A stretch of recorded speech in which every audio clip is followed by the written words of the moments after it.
It is one of the most haunting crimes in American history. The daring kidnapping and tragic death of Charles Lindbergh, Jr., the precious son of America's then greatest hero. The kidnapping, the death, Americans witnessed something truly awful here. One man, Bruno Richard Hauptmann, was arrested, tried, and executed. But was he really guilty? Did he have accomplices? And could the crime have been masterminded by someone inside the Lindbergh household? What we do know for sure is that the baby was put to sleep in that bedroom. John Douglas, America's leading criminal profiler, is on the hunt for clues that could solve this notorious kidnapping. Did the police, they ever do a sketch? They did. And I've shown this to hundreds of people, and they all say the same thing. That's the guy. Is there a new suspect in this old case? And can an amateur sleuth, a forensic pathologist, a handwriting expert, a veteran archivist, and a master carpenter help John Douglas finally solve the crime of the century? We owe it to the victims' families to know that the person who perpetrated this crime didn't get away with it. Next on Nova, who killed Lindbergh's? The David H. Koch Fund for Science, supporting Nova and promoting public understanding of science. And by the Corporation for Public Broadcasting. And by contributions to your PBS station from viewers like you. Thank you. Additional funding from Lockheed Martin, inspiring tomorrow's engineers and technologists. 80 years ago, this narrow country lane led to the scene of one of the most perplexing crimes in American history.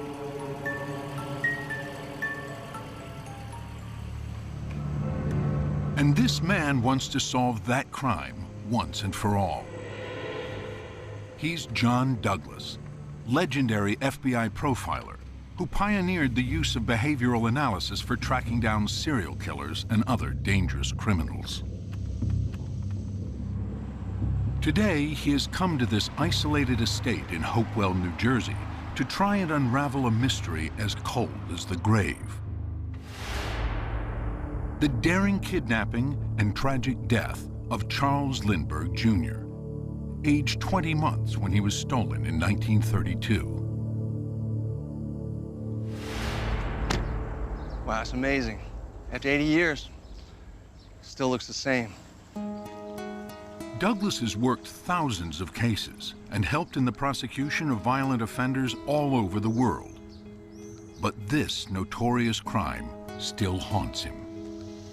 I've been fascinated by this case for years. There are just too many unanswered questions about who did it and how it was pulled off. What we do know for sure is that the baby was put to sleep up there in that bedroom, and the rest of the household was awake when he was abducted.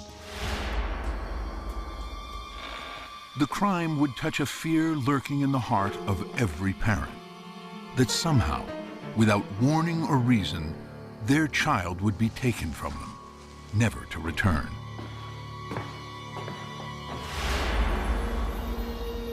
And when you can't solve a crime like that, or come up with satisfactory answers, the case won't go away, because with children, it's like we somehow failed to protect them. Never before had a child this celebrated and adored been so shockingly victimized. For the first time, we all realize that any one of us, at any given time, can be the victim of a violent crime, because that's exactly what happened here to the most famous family in the world.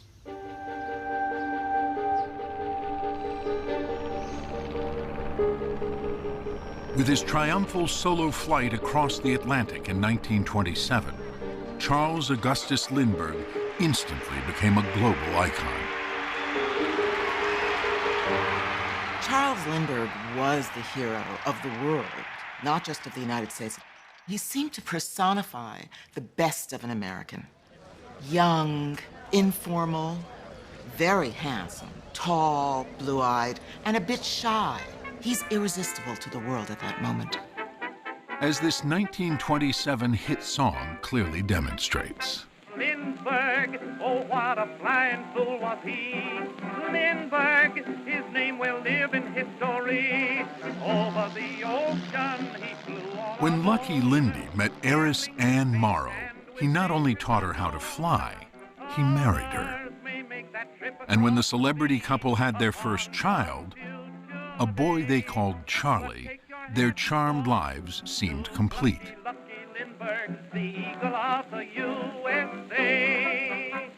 But their joy lasts less than 2 years. The message that shocked the world comes in on the police teletype. When the Lindbergh baby is reported missing, this country is in a state of shock. There's a sense of disbelief that this extraordinary royal prince, really, would have been stolen. The crime was committed by means of a ladder placed against the house. With no eyewitnesses and few clues other than a homemade ladder left by the kidnappers, the police had a difficult time reconstructing the events of the crime.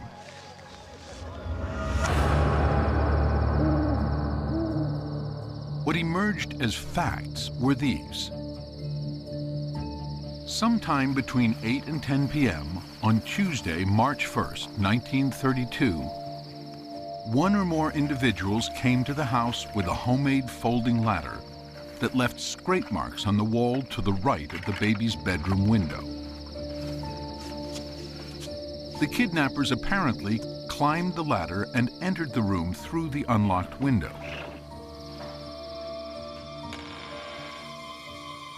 Once inside, they snatched the sleeping baby from his crib. They may have silenced him or rendered him unconscious, because no one in the household reported hearing Charlie cry out or struggle. As he was taken from his bedroom and whisked away. The kidnappers left the ladder by a service road and used a car to make their getaway.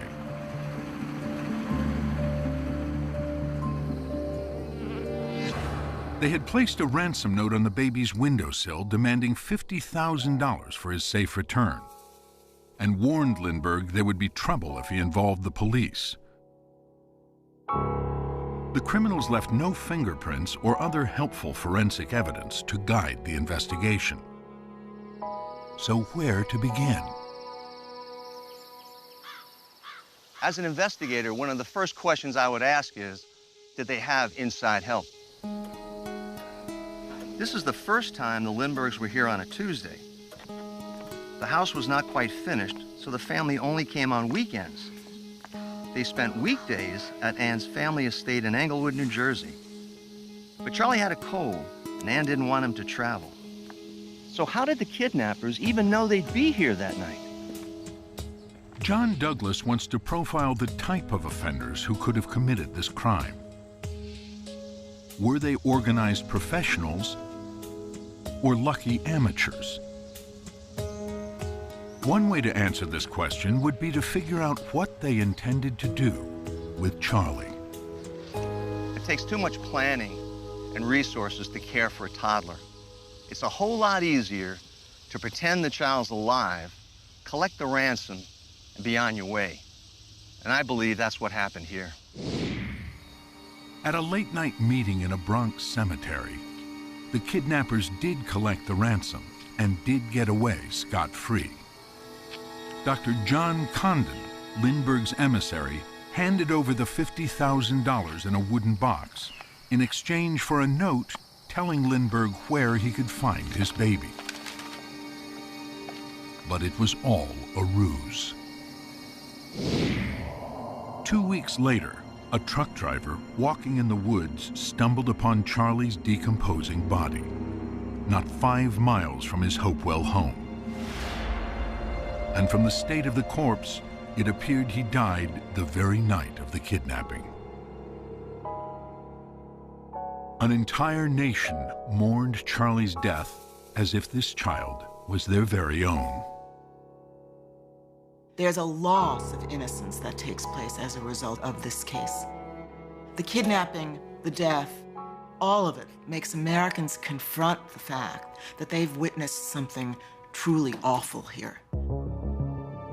The baby had a fractured skull, and when police found cracks in the ladder, they theorized the breaking ladder startled the kidnapper, who dropped the baby by accident. But John Douglas disagrees with this scenario. And so does this man. He's former North Carolina Chief Medical Examiner John Butts, an expert on suspicious child deaths. It has been proposed that the injuries this child suffered were the result of some type of an accident. This is problematic for me because while it might explain some of the injuries, it doesn't explain all of them. On the left side of the child's head, there was a fracture line extending from the anterior fontanelle, the soft spot in the front top of the head, to back behind the ear. Now, on the right side of the head, he described a rounded, approximately ½ inch in diameter defect behind the right ear.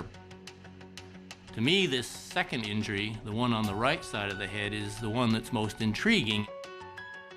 Police reports stated that an officer trying to extricate the baby's remains accidentally poked a hole in his skull with a stick. And this created the round, impact-like injury on the right side. But again, Butts is skeptical. In my opinion, an individual pushing or prodding a body with a stick could not poke a hole through the skull under virtually any circumstance. So what caused this injury? And how did the baby suffer severe damage to both sides of the skull? Butts sees one possible scenario, and it's not accidental. It's murder. If he were lying on his left side's head down on a hard surface, and he was then struck a forceful blow on the right side of the head by a hammer or pipe, that would compress the head, and it might do so with sufficient force that there might be a resulting fracture on the left side as well. Butts's theory supports Douglas's contention that the kidnappers killed Charlie intentionally. And this helps him build a profile of the type of offenders who could have perpetrated this crime. What I'm seeing here are ruthless individuals with a violent criminal history. They're not first-timers. They are daring enough to kidnap the Lindbergh baby and risk the death penalty if they're apprehended. These are hardcore guys. It took the police 2.5 years to finally corral a suspect through a combination of foresight and luck. When authorities prepared the original ransom money, they handed out lists of the serial numbers to banks and stores. They also used gold certificates, a currency that would soon go out of circulation. The idea being that the serial numbers on these old bills would be easier for merchants and bank tellers to spot. About 2.5 years after the kidnapping, a guy pulls into a gas station up in New York and buys about 98 cents worth of gas and pays with a $10 gold certificate. Now, the gas station attendant is suspicious.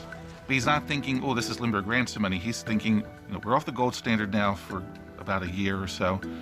The bank might not take this money. So just in case, he writes down the license number of the car on the edge of the bill. And that license number was Richard Hauptmann's. When police went to the home of Bruno Richard Hauptmann, a German immigrant carpenter living in the Bronx, they found $14,000 of the ransom money, a small handgun, and other suspicious evidence. They arrested him on the spot. Thousands stormed the venerable court at Flemington, New Jersey. The biggest trial ever seen in America began in Flemington, New Jersey on January 3, 1935. Thousands of reporters and onlookers descended on the small town, all scrambling for a front row seat. It was such a mob scene A lot of people were beginning to express doubts about whether justice could be served in the context of this kind of circus. At the trial, Hauptmann presented himself as an innocent working man who would never commit such a crime. Are you the cemetery gentleman that was in the other cemetery? But a closer look at his background calls this assertion into question. Prior to coming to the United States, he had a criminal record back in Germany. Mark Falzini is the archivist for the New Jersey State Police Museum. The museum's trove of case-related documents includes a detailed history of Hauptmann's background in his hometown of Kamenz, where he was arrested for several crimes. He did use a ladder to climb into the second-story window of the mayor's house and stole some money and watches. And one other time, he worked with an accomplice where they held up two women that were pushing a baby carriage at gunpoint. To get to the United States, Hauptmann had to escape from jail, stow away on a steamship, and lie his way through American immigration.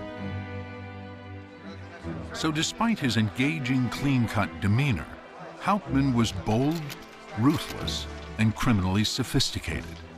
The very attributes of John Douglas's profile of the Lindbergh kidnappers. Not to mention his history of using ladders to commit crimes. Prosecutors claimed he personally built the kidnap ladder. But Hauptmann denied ever seeing it. This is the actual kidnap ladder Hauptmann supposedly made in his garage. This ladder's actually kind of tricky to make. Kevin Klein, a master carpenter and amateur sleuth, has studied every inch of it. I think Hauptmann probably found whatever he could and scrounged it up to build this. The ladder was cleverly designed, with 3 sections that nestled together, making it easier to carry, set up, and remove. After the kidnapping, the police brought the ladder to Arthur Kaler, a wood expert, to see if he could find clues that would lead to the kidnappers. Kaler numbered each piece of wood and traced its origin. Probably the most important part of this ladder, or at least in terms of convicting Richard Hauptmann, is rail 16, which is found on the 3rd section here. This rail was positively ID'd as connecting to a floorboard in Hauptmann's attic. Rail 16 is made of yellow pine. When police noticed that Hauptmann's attic contained yellow pine floorboards, they asked Kaler to compare a sawed-off board with rail 16. He looked at the grain patterns and drew the conclusion that the two had been connected. There was a small portion missing, but you could draw the grain figure and it matched perfectly. To John Douglas, the wood evidence is conclusive. If I was working this case and the police found a piece of that ladder matches wood found at that residence, I would tell the police, why am I here? Why did you bring me into the case? You got your man. Douglas has come to the actual Flemington courtroom where Hauptmann's trial took place. It took 6 weeks of grueling testimony. But on February 13th, 1935, the jury handed down its verdict. Guilty as charged, with a sentence of death. But was Hauptmann the only person involved in the crime? As he waited in his cell, prosecutors, convinced he did not act alone, offered him a deal. They would spare his life if he named his accomplices, yet he never wavered from his claim of innocence, and thereby sealed his fate: execution in the electric chair.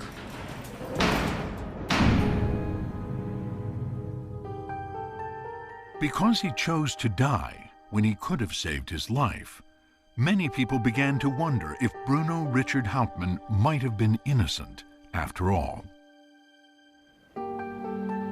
At the New Jersey State Police Museum in Trenton, John Douglas studies artifacts from the case and reflects on Hauptmann's claim of innocence. I've seen a lot of cases where a criminal swore he was innocent, went to his death, and we later found out through DNA or other evidence that he was guilty. Some criminals just want to try and protect the family name. Hauptmann had a young son. I think that's why he claimed he was innocent. Anna Hauptmann maintained her husband's innocence to her death in 1994. And a recent German television documentary set in his hometown has again raised questions about his guilt. Das von der Auguste Pauline Hauptmann. So controversy about Hauptmann's conviction lingers on. But we're left with only three possibilities. One, that Hauptmann is innocent. Two, that Hauptmann is guilty and acted alone. And three, Hauptmann is guilty and had others to help him. Douglas is convinced Hauptmann is guilty, and he's equally certain he had accomplices. One reason is the ransom money. What's unusual about the ransom money is that 1/3 of the money is in Hauptmann's possession. Where are the other 2/3? Did it go to two other people? The other reason is Douglas's experience as a psychological profiler. I've seen many, many cases like this in my career, and usually what you need is multiple offenders who can reinforce one another psychologically and feed off each other to perpetrate a crime like this. The night of the kidnapping, it was dreary, it was dark, it was muddy. It was way too risky, unless I have criminals around me to hold the ladder, do the surveillance, give me the high sign. It's not going to be one person perpetrating a crime like that. So is it 2 people, 3 people? For sure, it is not one person. But no suspects other than Hauptmann have ever been found, and Douglas wants to know why. So he asks Mark Falzini, who knows the historical record better than anyone. You know, Mark, as an investigator, the first thing that really kind of strikes me and kind of stands out is that once Hauptmann was arrested, the investigation kind of shut down. You know, why? Why was that? It had been a 2.5-year investigation at this point, and they were under a lot of pressure to put an end to it. Remember, Lindbergh was the world's most famous man at this time, and they had to end this thing. So they just wanted everyone off their backs, I guess. Exactly, yes. Police must have interviewed thousands of suspects here. You have thousands upon thousands of files. The police did interview quite a few people. They interviewed people at Lindbergh's house, they interviewed the staff at the Morrow estate, and all of Hauptmann's friends and associates. Any good leads? There were a few leads, but they all ended up going nowhere. I want to throw a name at you, John Knoll. Did it ring a bell? Did that name ever come up in the investigation? No, his name does not appear anywhere in the collection. So who is John Knoll? And why is John Douglas looking for him? Douglas's interest in Knoll comes from this man, Bob Zorn. Zorn's quest to link John Knoll to the crime goes back to his father, Gene Zorn, who as an adult read an article on the kidnapping that triggered a memory of a dramatic childhood incident, a memory that put father and son on the trail of a lost kidnapper. This whole story begins in the summer of 1931 when my dad was a 15-year-old boy growing up in a German neighborhood in the South Bronx. Now, my father had a neighbor who lived 3 doors down from him, a German immigrant and a deli clerk named John Knoll, who encouraged my dad to take up stamp collecting. And one day in the summer of 1931, John invited my dad to go to Palisades Amusement Park in New Jersey, where they had the world's largest saltwater swimming pool. And there, waiting for John, were his younger brother, Walter, another deli clerk, whom my father knew, and then a third German-speaking man. Well, my dad heard that these 2 men, John and Walter, were calling this third man Bruno. And the 3 men were talking about some place called Englewood. Englewood, New Jersey, was the location of Anne Morrow Lindbergh's family estate. The Lindberghs stayed there while their Hopewell home was under construction. Fast forward to December of 1963. By this point, my father is a 47-year-old bank economist. living in Dallas, and he walks into his Dallas barber shop, and he reaches for a magazine called True, December 1963 issue, and in it is an article about the Lindbergh kidnapping. And certain words just seem to jump off the page. Of course, there's Bruno Hauptmann. My dad had remembered that John and Walter Knoll called this third man Bruno. And then there's Englewood, where the Lindberghs had been living in 1931. The author of the article stated that Hauptmann was undoubtedly guilty, but that he had worked with accomplices who could still be at large. And one of these accomplices was a man calling himself John. John is the name of the kidnapper who was given the ransom at the Bronx cemetery. And Gene Zorn began to wonder if this John could be John Knoll, the deli clerk from the Bronx. After his father's death, Bob Zorn took up his dad's quest to link John Knoll with the kidnapping and made several discoveries. What was really interesting, John, But he wanted an expert familiar with the case to validate his findings. That's when he contacted John Douglas to hear him out. when Condon was on the stand, he said that The men went to Woodlawn Cemetery in the Bronx, where two critical players make their debut in the case. The first was Dr. John Condon, a retired Bronx schoolteacher. Condon idolized Lindbergh and placed an ad in a Bronx newspaper volunteering to mediate negotiations between his hero and the kidnappers. Inexplicably, both parties accepted him. One of the most infuriating things about the Lindbergh case is that Dr. Condon is the key to the investigation. He was the one who met with one of the gang members in the cemetery twice. He was the one who turned over the ransom money. He was the one receiving all the ransom notes. Dr. Condon was also a blowhard. He liked to embellish things. I am more than pleased to solve that mystery on which I have been working without cessation. When you read his statements, you don't know what to believe. You know, you never know what to believe with Dr. Condon. In Condon's account of his first meeting with the kidnappers, he goes to the cemetery, but at first can't find anyone. And then after a while, a man who had secreted himself inside the cemetery reached out and started waving a handkerchief to attract Condon's attention. Is that one of the kidnappers? Yes, it was one of the kidnappers. Did he say anything? Well, he had a heavy German accent. The first thing he said was, "Have you got it, the money?" The man with the German accent says to call him John and becomes known as Cemetery John. Condon is the only person ever to see Cemetery John, so his description is critical to Bob Zorn's quest to match him with John Knoll.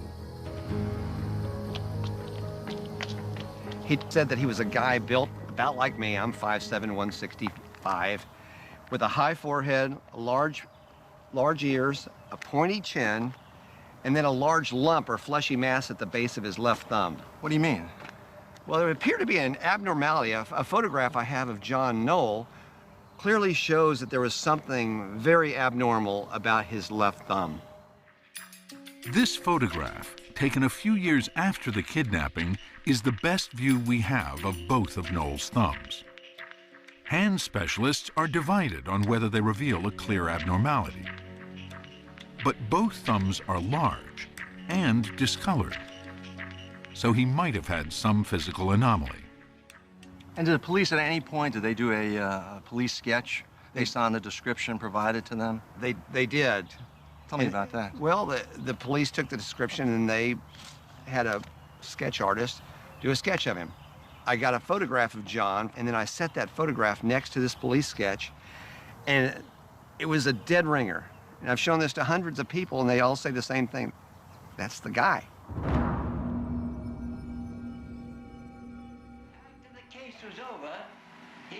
But at the trial, Condon swears it was Hauptmann he met at the cemetery, and not someone who looked like John Knoll or had a malformed thumb. So whom did Condon really meet? If it was Bruno Hauptmann, then John Knoll is not Cemetery John. But there might be a more reliable source than Condon to prove Knoll was part of the plot. The kidnappers communicated with Lindbergh through a series of 15 handwritten ransom notes. Although some appear as though written by different authors, the prosecution's handwriting experts determined they were penned by one person. And that writer was Hauptmann. They compared the notes to letters Hauptmann wrote to a Mrs. Begg. Just as today, they focused on individual letter shapes, the spacing between words, and the way letter pairs like TH are made. In addition to these physical comparisons, they pointed out that the notes were written as if by an immigrant. This is the first ransom note that was left in the nursery. We warn you for making anything public or for notify the police, which is it's an odd way of writing. The Dear Sir ends with an exclamation point. The dollar sign is put after the dollar amount, which is a German way of writing the money. Also, there are misspellings of words. The word signature is spelled signature. But the defense expert, using the same comparisons, said Hauptmann was not the author. So who is right? We might know if we had taken Hauptmann's Begg letter envelope, retrieved a DNA sample from the licked flap, and compared it to DNA samples from the ransom note envelopes. But New Jersey refused our request to do a DNA analysis. Today, handwriting analysis has become more sophisticated. And besides Hauptmann's writing, Bob Zorn has samples of John Knoll's writing on self-addressed envelopes valued by stamp collectors. If a modern expert could match Knoll's writing to the ransom notes, this would strongly suggest he was part of the kidnap plot. So Nova asked Sagar Srihari, a pioneer in computer-based handwriting analysis, to compare both men's writing with the notes. A computer can do a lot more than a document examiner can do. Srihari's pattern recognition software can isolate words and letters from multiple documents and compare them by precisely measuring their slope, height, width, and contour. And we have to do that for every letter of the English alphabet. Srihari analyzed Hauptmann's writing first, taking the Begg letters and comparing them to 6 of the ransom notes. The results of comparison of the ransom notes and Hauptmann writing are shown here at the individual letter pair level and as well as the individual character level. Each comparison gets a score. Positive values indicate a higher probability the writing is from the same person. Negative values, a lower probability. For instance, the letter pair AM or AM has a fairly high negative score, indicating that they don't seem to be written by the same individual. There are some positives as well. So what matters is the sum total of all of these things, and that total turns out to be negative, indicating that it's unlikely that Hauptmann wrote the ransom notes.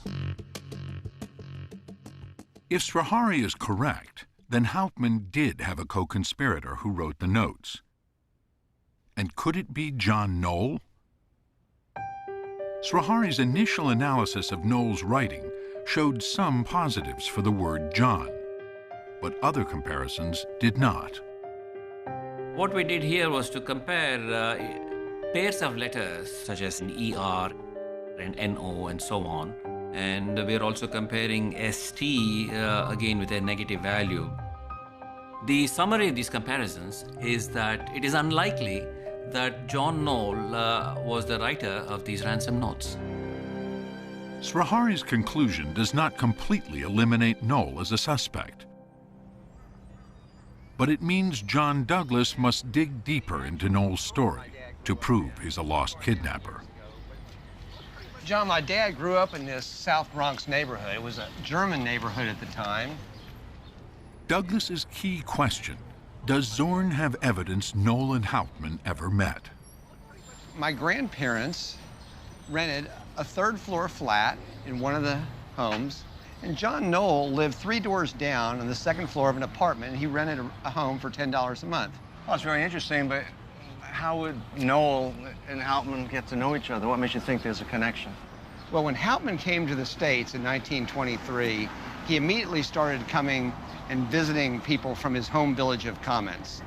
As it turned out, my grandparents' landlord was from that same home village of Kamenz. If Zorn is right, Hauptmann would have come to this German neighborhood to meet his hometown friend, and that friend would have surely introduced him to his German neighbor and drinking buddy, John Knoll. So I think it's very likely that John would have come to know Bruno Hauptmann.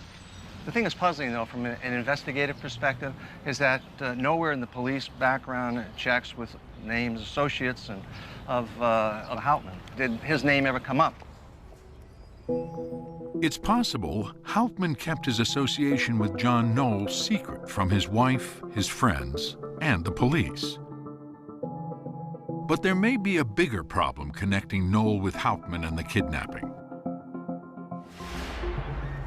Bob Zorn's father remembered that Knoll and his brother called a third man Bruno. But what if this Bruno wasn't Bruno Richard Hauptmann? Whenever anyone tells me that they've heard of somebody conspiring with a man named Bruno, my reaction is, well, Hauptmann never went by the name Bruno. Nobody ever called him Bruno. That was his given name, Bruno Richard Hauptmann, but he always went by Richard, even back in Germany. And we have here a school book, an essay book of his from 8th grade, and it's signed Richard Hauptmann. There's no Bruno to be found. Could this name issue eliminate John Knoll as a possible suspect? Douglas is not sure yet. But he is sure the kidnappers knew in advance the Lindberghs would be here at Hopewell when they would normally have been in Englewood. They had to have inside information coming from someone inside this house to know that Lindbergh is going to be here on this particular night. The police never found that inside source. But this man believes he knows who it is. Well, I think no one's ever going to be satisfied with all the answers, but... Lloyd Gardner is a respected Rutgers historian who authored a major book on the kidnapping with a controversial theory about the crime. So, Lloyd, in a nutshell, what do you think really happened? What do I think really happened? I think that someone on the inside had to have coordinated what happened that night.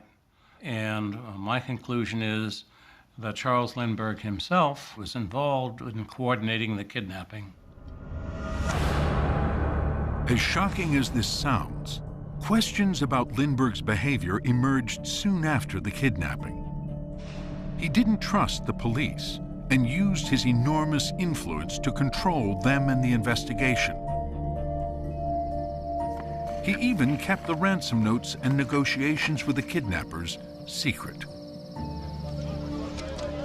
So some people began to wonder if he was hiding something.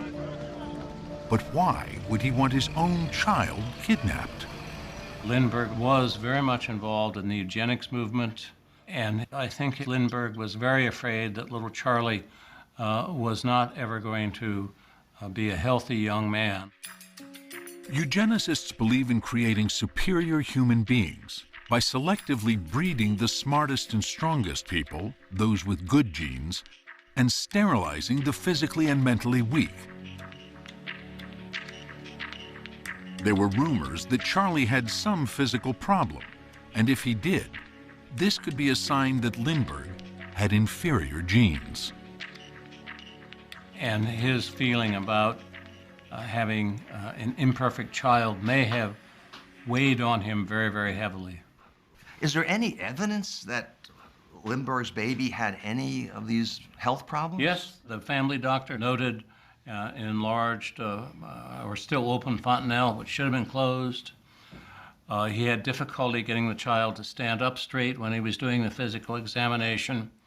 And children who have this problem are often associated with rickets. Charlie's physician described him as having a moderate rickety condition, but not the severe form of rickets that can bring deformed bones and other skeletal issues. Rickets is caused by a vitamin D deficiency, so the Lindberghs were giving Charlie vitamin supplements.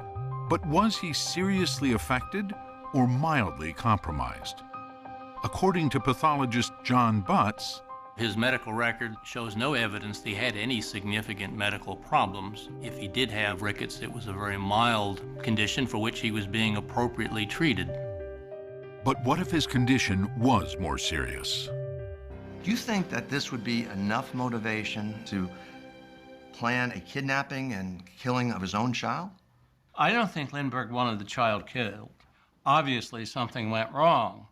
I think Lindbergh's idea, his overriding idea, was to get the child out of the household and into an institution. This is not unusual for wealthy families to do something with a child who's not quite right.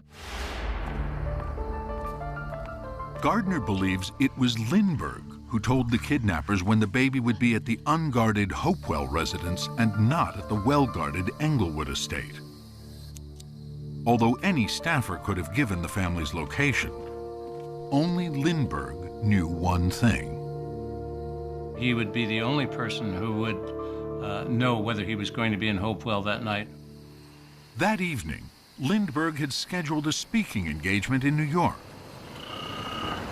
He was normally punctual, but this time he missed the appointment and returned home. He claimed he forgot the commitment, but Gardner has a different theory. The fact that he missed this appointment enabled him to come down to Hopewell and direct the kidnapping from the inside to make sure that there was no interference with it being carried off successfully. Although the kidnapping may have been successful, little else was. Charlie ended up dead, and the Lindberghs received new kidnap threats against their second child. By 1936, they abandoned the Hopewell home and fled to Europe for a 3-year exile. While there, Lindbergh's embrace of eugenics attracted him to the superior race philosophies of the Nazis, who embraced him in return.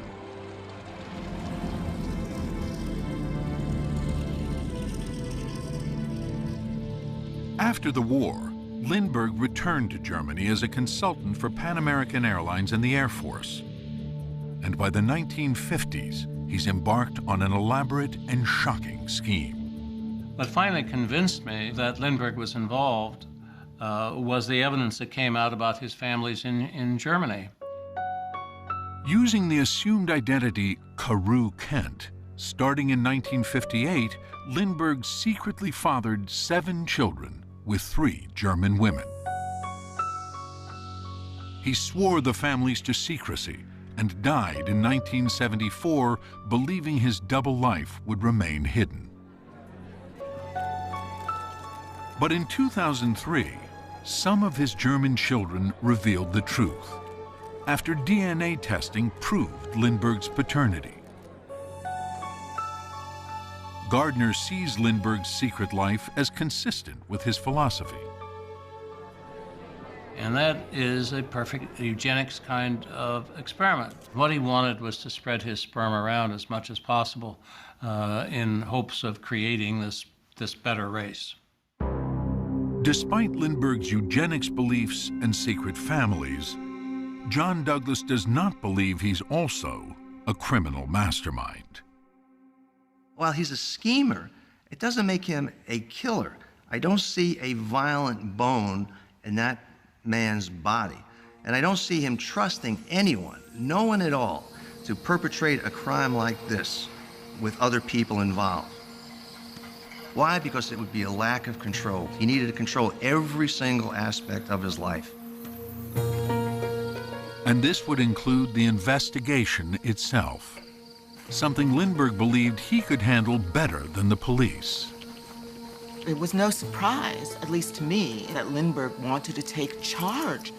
Most of the history of kidnapping, certainly up to that point, was about police incompetence and the inability of most police to bring children who had been ransomed back. So he, who had conquered the Atlantic, imagined that he would be able to conquer this particular situation. But if Lindbergh was not involved, who supplied the kidnappers with vital inside information? Douglas now believes it was Violet Sharp, a servant in the Morrow household, who gave contradictory information to the police. And when they came to interrogate her for the third time, she ran upstairs to her room and she drank silver polish that had potassium cyanide in it. And within minutes, she was dead. Investigators eventually concluded she was emotionally disturbed and not a conspirator. Douglas has refined this conclusion. Perhaps she had guilty feelings because she may have inadvertently provided information to someone who called the Morrow family asking for the whereabouts of the Lindberghs, and she might have said, well, they're not here tonight. They're over in Hopewell. With Lindbergh eliminated and Sharp as the likely unintentional informer, Douglas turns again to Hauptmann's kidnapped partners and decides to look at John Knoll one last time. He wants to know if Knoll's behavior after the crime reveals anything suspicious. Bob, why should I look at John Knoll as a suspect in this case? Was there any change in his behavior on or about the time of the kidnapping? Absolutely. 3 weeks after the ransom was paid, John suddenly seemed to have a lot of money. And he started becoming very, very generous to my father in terms of collectibles for my dad's stamp collection. Did Knoll go anywhere? 3 weeks before Hauptmann goes on trial on January 2nd, 1935. I've got this photograph here of him sailing with $700 first-class tickets with his wife to Hamburg on the SS Manhattan. That's expensive, right? $700 for 2 round-trip tickets to Germany. It's an awful lot of money, the equivalent of about 6 years' rent for John. So what do you think? I think it's possible it was some of the ransom money. And then the very day that Hauptmann is convicted, February 13th, 1935, is the day that John leaves Europe to return to the States. So is John Knoll Cemetery John after all? Hauptmann's long-missing partner in crime. What I like about Knoll is that the artist's conception drawing, the rendering of Cemetery John, it looks a lot like Knoll. Also the malformed hand. That's something that's pretty unique. What Zorn showed us was that when the monies were paid, we had Knoll going on a spending spree. Also, when Hauptmann was indicted, he takes off. He doesn't return to the country until Hauptmann is convicted. So when you start putting all these things together, all these bits and pieces, if I was involved in the investigation back then, I would be putting Knoll on the front burner. Douglas knows there isn't enough evidence to convict John Knoll. He's a prime suspect, to be sure. But his trail may be too cold now to be certain of his guilt. And he believes this case may never be completely solved as a result of mistakes Lindbergh himself made.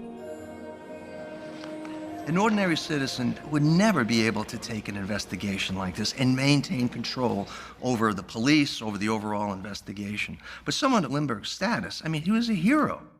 People drop to the knees, whatever you want, Mr. Lindbergh. We'll do whatever you say. Sorry, sir. Yes, sir. And unfortunately, by him doing that, it pulled the police away from the investigation, and he was able to basically help the bad guys get away with the crime. Because Lindbergh feared for Charlie's life, he kept authorities away from the cemetery. Douglas believes if he had let the police tail Cemetery John, he could have led them to the rest of the gang, and in a stroke, removed the doubts that have surrounded this tragedy ever since.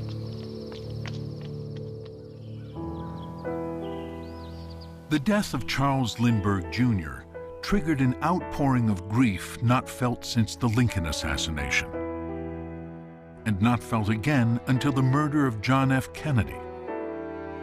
But the tragedy would produce changes that would help protect other children.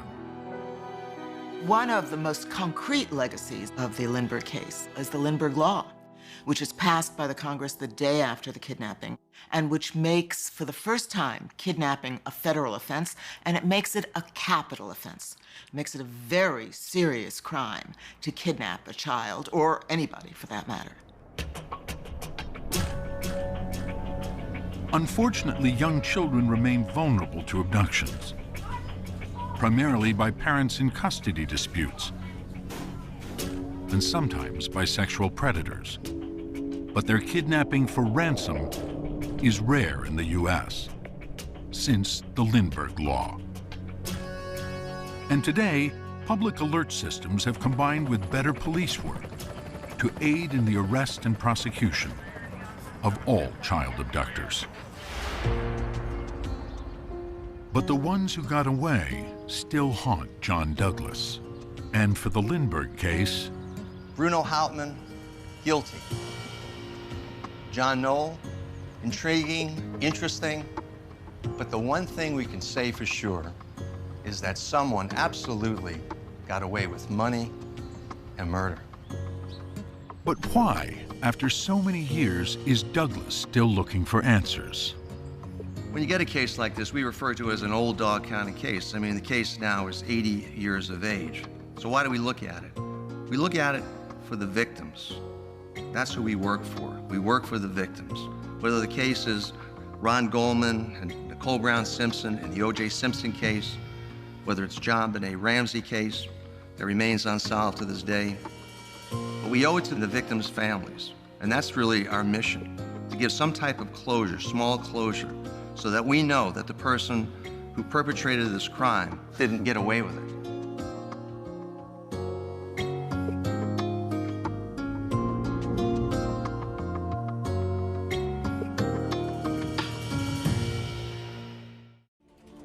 Major funding for NOVA is provided by the David H. Koch Fund for Science, supporting NOVA and promoting public understanding of science.